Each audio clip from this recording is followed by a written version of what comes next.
Good morning, degenerates, and welcome to another episode of Boring Crypto I.O., the place where I read you the boring crypto news every morning, Monday through Friday, just so you don't have to. My name is Not Important, and I am your host.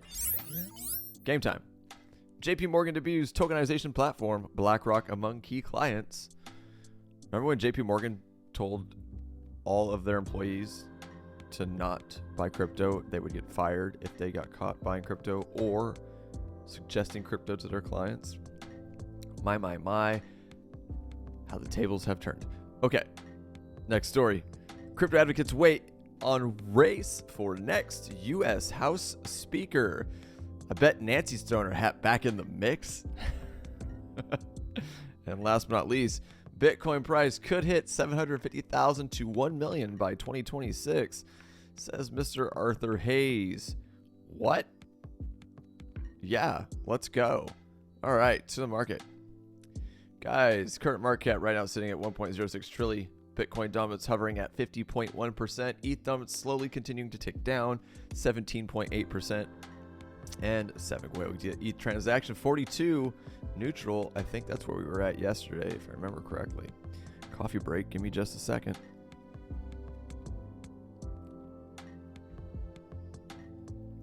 All right, we've had a slight tick down, guys. We're going to talk about that here shortly. I'm going to blow through the top 100 real quick, see if anything significant is going on. I don't think there are any crazy outliers in the top 100.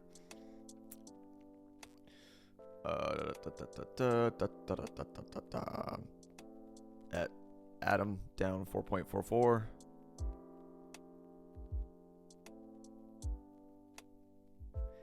The reality, guys, in my opinion, all of this nonsense is just really sideways action. 4.69 down, XDC. Tezo's down 4.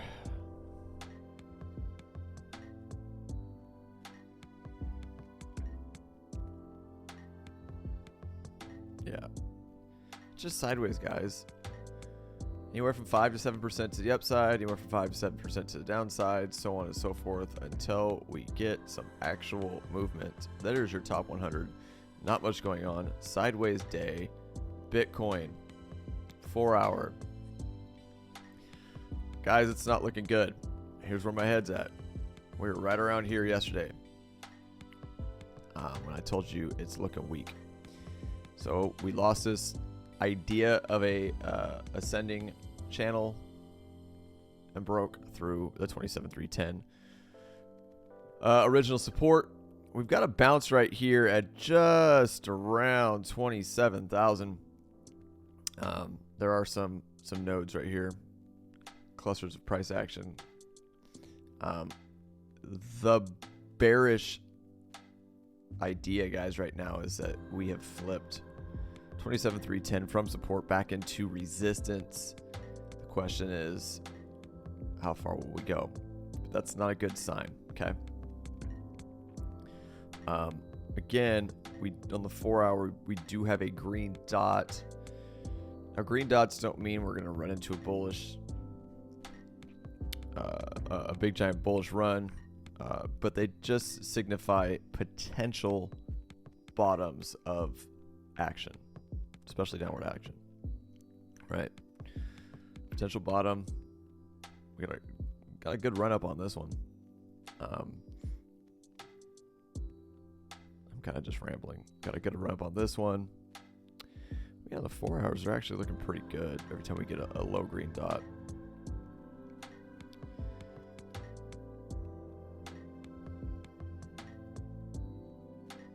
Except for this one kind of half-ass ran sideways and pumped.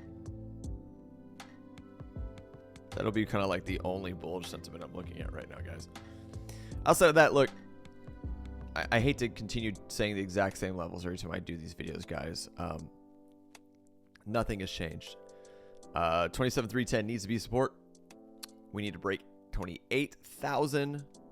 Flip that with at least a daily candle close or two before I have any short-term bullish sentiment. Outside of that, if we do continue to break to the downside, the numbers people are calling for 26.3, 26.2, 26. A lot of people call for 26. Bingo bango right here. If we lose 26, look for, this is just a buy order. Look for 25.6, 25.2, 25.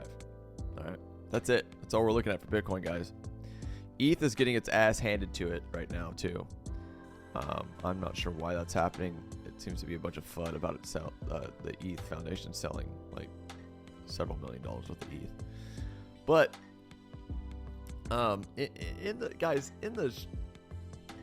in the bigger picture, this is really just sideways movement. Every time we've gotten down to this 15.42, this is Ethereum by the way, 4 hour, we get a bounce, and we get a bounce here. If we lose this though,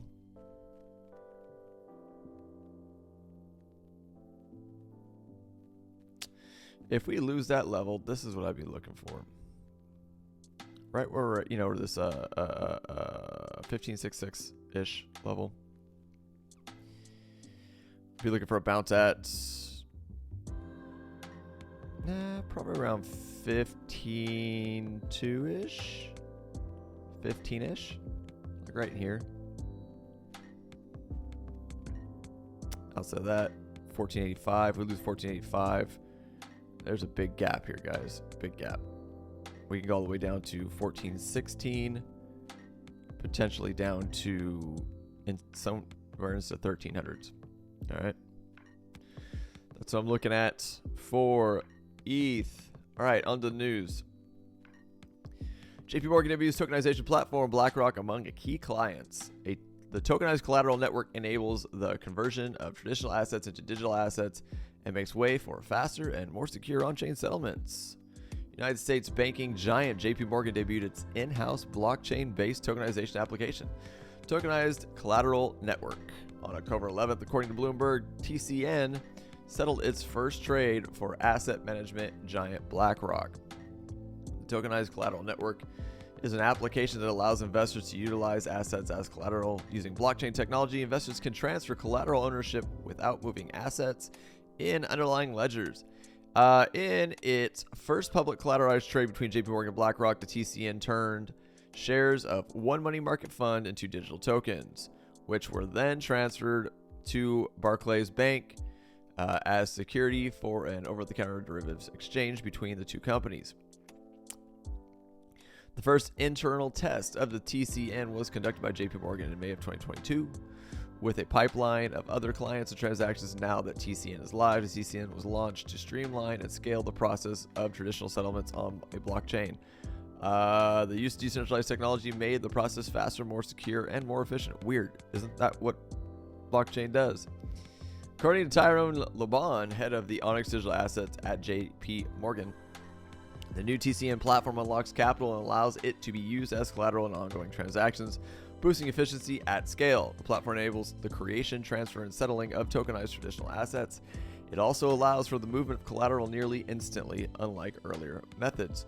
The blockchain platform allows clients to access intraday liquidity through a secured repo transaction using tokenized collateral rather than depending on expensive unsecured credit lines. External clients who agree to the blockchain trade have their own node on which they can settle the trade and access other reports. The U.S. banking giant has come a long way from its early days of criticizing the decentralized world, and it's currently actively involved in testing and launching various blockchain and crypto-centered services. Amid growing demand, the bank used a blockchain-based solution to settle trades with India banks in June. JPMorgan, never forget these asshats told people to not buy crypto. All right. It's funny that these people have as many clients as they do and control as much money as they do when it's always they always get caught in bullshit ass lies. It's my opinion. All right, moving on. Crypto advocates weigh on race for next U.S. House Speaker.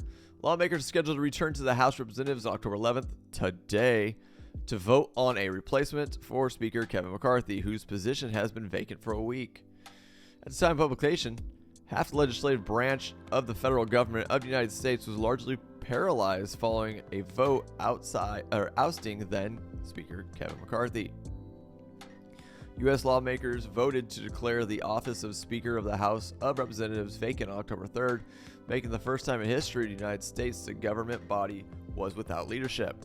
Representatives are scheduled to return to Congress on October 11th to vote on a new speaker, with reports suggesting that Republican Representatives Jim Jordan and Steve Scalise are the leading candidates. House Speaker race: Convention Scalise versus Chaos Jordan.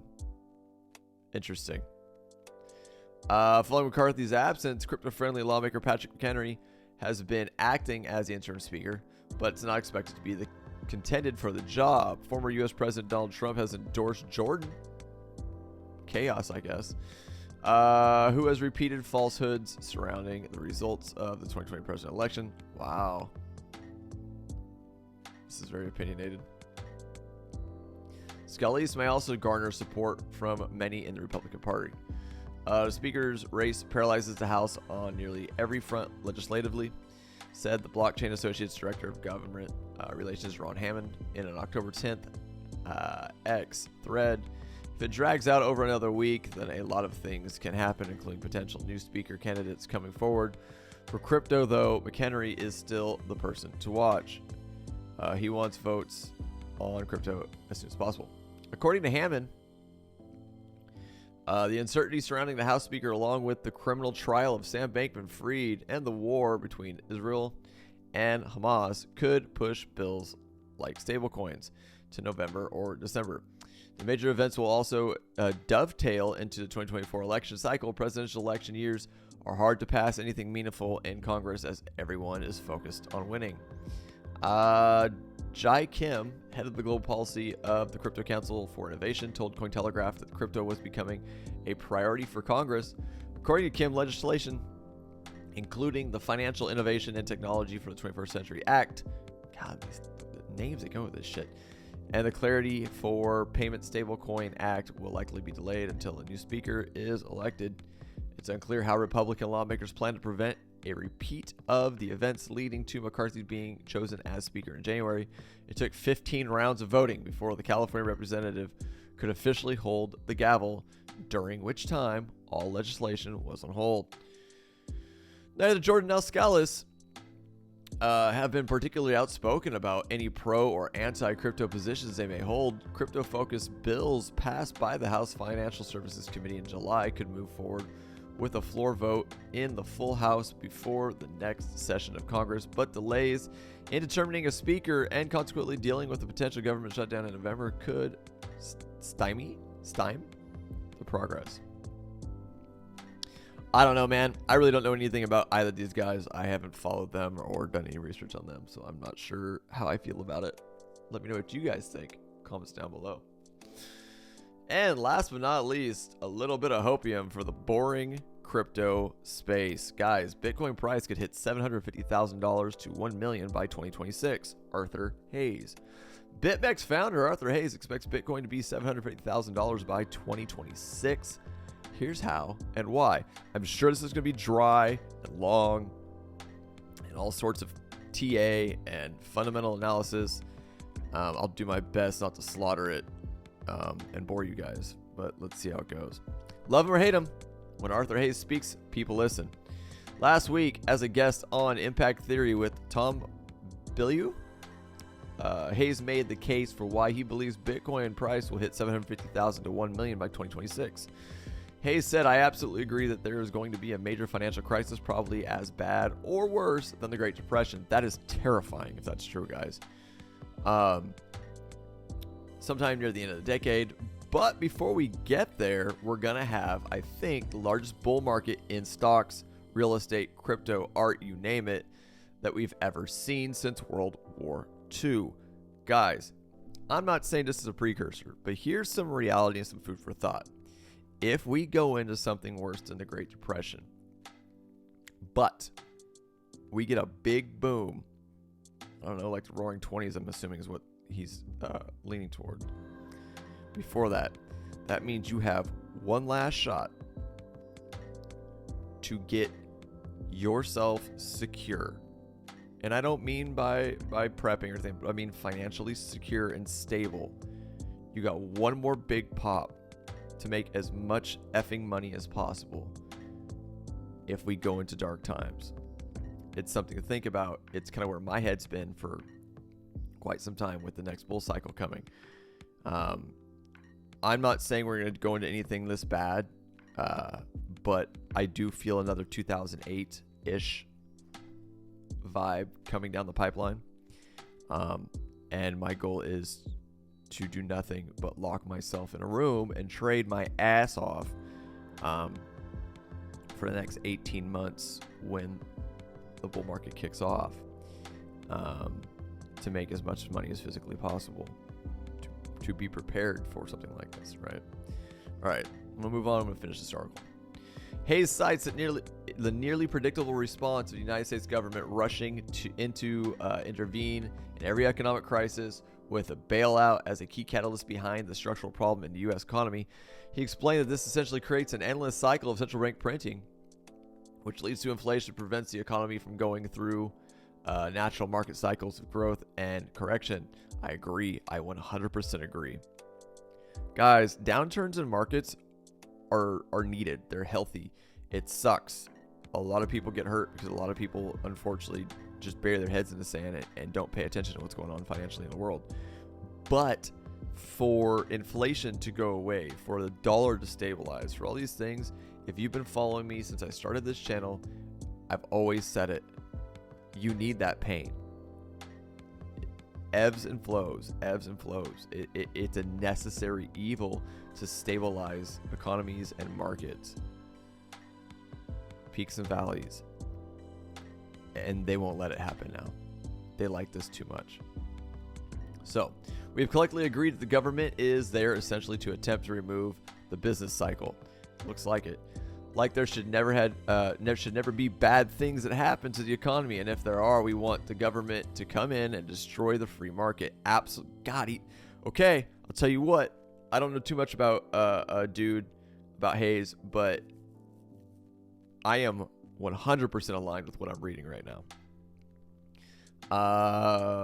So every time we've had a financial crisis over the past 80 years, what happens? The government rushes in and they essentially destroy some part of the free market because they want to save the system. B-I-N-G-O. Bingo was his name-o. Let's take a quick look at a few catalysts that Hayes believes will back Bitcoin's move into six-figure territory. Mounting debt and out-of-control inflation. According to Hayes, mounting government debt, a large amount that needs to be rolled over, and diminishing productivity can only be addressed with money printing. While monetary expansion does lead to bull markets, the consequences tend to be high inflation. In the first instance, it creates a massive bull market in stocks, crypto, real estate, things that have a fixed supply. Maybe they're productive and have some earnings, but after that, we're going to find out that actually the government can't save everything. It can't just print as much money as they think to try to save themselves by fixing the yield and price of their bonds, and we're going to get a generational collapse. Hayes expects a massive top at some point in 2026, followed by a Great Depression-like situation by the end of the decade. The U.S. government bankrupted the banking system. Gotta be honest, guys, this isn't as dry and as bland as I expected it to be. When asked about future contributions to inflation, Hayes zoned in on the $7.75 trillion in U.S. debt that must be rolled over by 2026, and the yield curve inversions in U.S. bonds. All right, maybe I spoke too soon. Traditionally, China, Japan, and other nations were the main buyers of U.S. debt, but this is not the case anymore. A change that Hayes believes will exacerbate the situation in the States. Why do I love these markets right now when the yields are screaming higher? Bank models have no concept of a bear steepener occurring. Take a look at the top quadrant of historical interest rate regimens. It's basically empty. I can't even see that shit from here. But go follow Arthur and look at that stuff if you want to. According to Hayes, the U.S. banking system is functionally insolvent. Well, yeah, we know that. Because regulators made the rules in such a way that it is profitable from an accounting perspective, not an economic perspective, to essentially take in deposits and buy low-yield treasuries, and they can do it with almost infinite leverage and a few basis points differing in the change of the price, and everyone makes a lot of money and gets big bonus. The banks collectively bought all these treasuries in 2021, and obviously the price went down a lot since then. And that's why that's why we have the regional banking crisis. Jesus, this is long. Sorry, guys. The largest concern expressed by Hayes is that at a structural level, the U.S. banking system cannot buy more debt because it can't afford to, because it is structurally insolvent. The Federal Reserve has committed to doing quantitative tightening, so it's not accumulating more treasuries.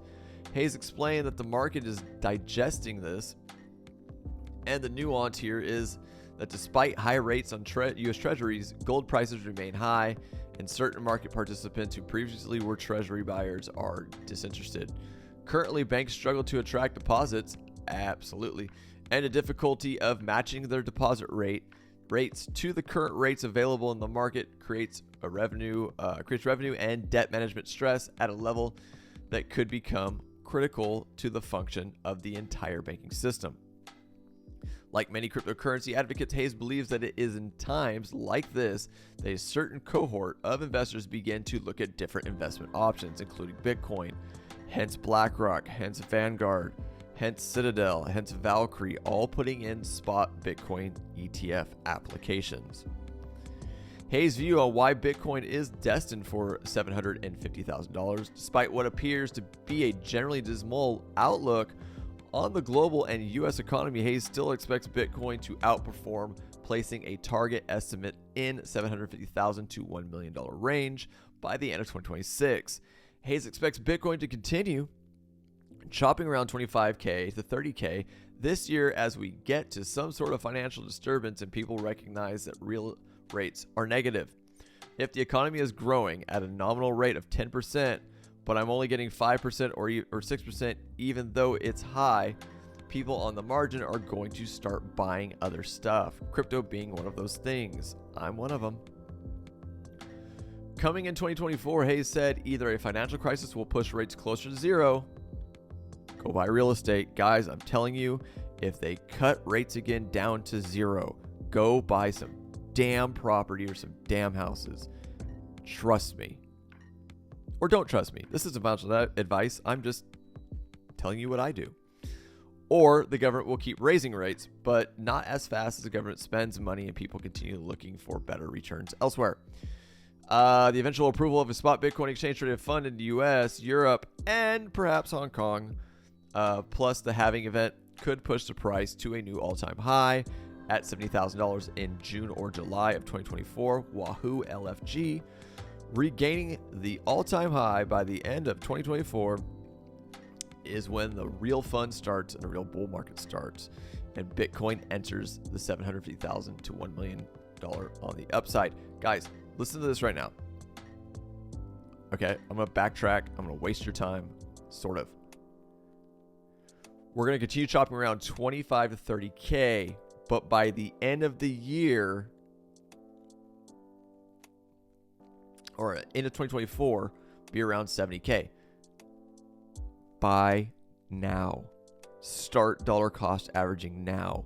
These are opportunities that I wish I knew about in 2017.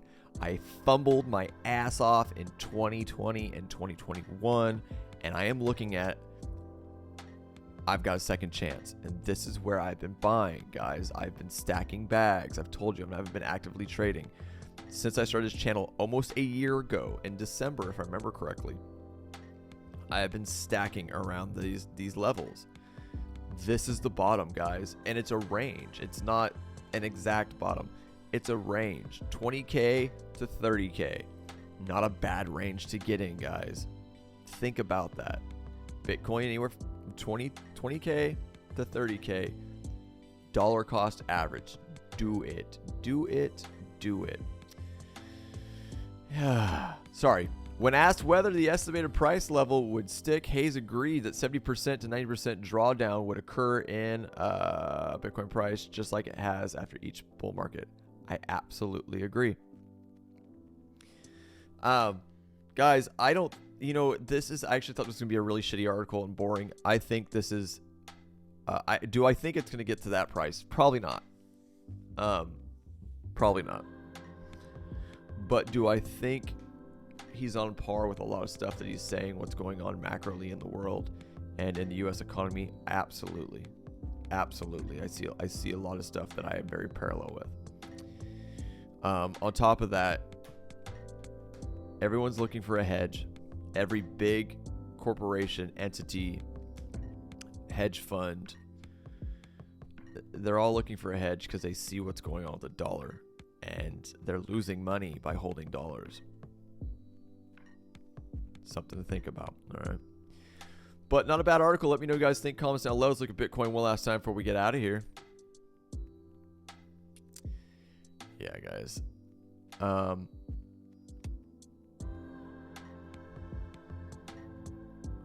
it does that? Holding below 27,310, guys, is not bullish for me at all. All right. If we dip, look for a bounce off of 26.63. Look for another bounce potentially off of 26.315. If we lose 26.315, I'm looking for at least 26K. 26K to 25.6. That's where my head's at. That's it. That's all I got. Guys, per usual, if you enjoyed the content I provide for you here every morning on Boring Crypto IO, please by all means subscribe to the channel. Turn on the bell for notifications so you know when I do post my videos. Watch the videos. Share the videos on all of your social platforms. And above all, if there's anything you can do to help grow the channel, help spread crypto adoption, guys, like the videos. If you like the videos, it helps push them out to more people so they can see them, so people can see more about crypto and learn more about crypto. And outside of that, I'll see you guys bright and early tomorrow morning. I am out of here.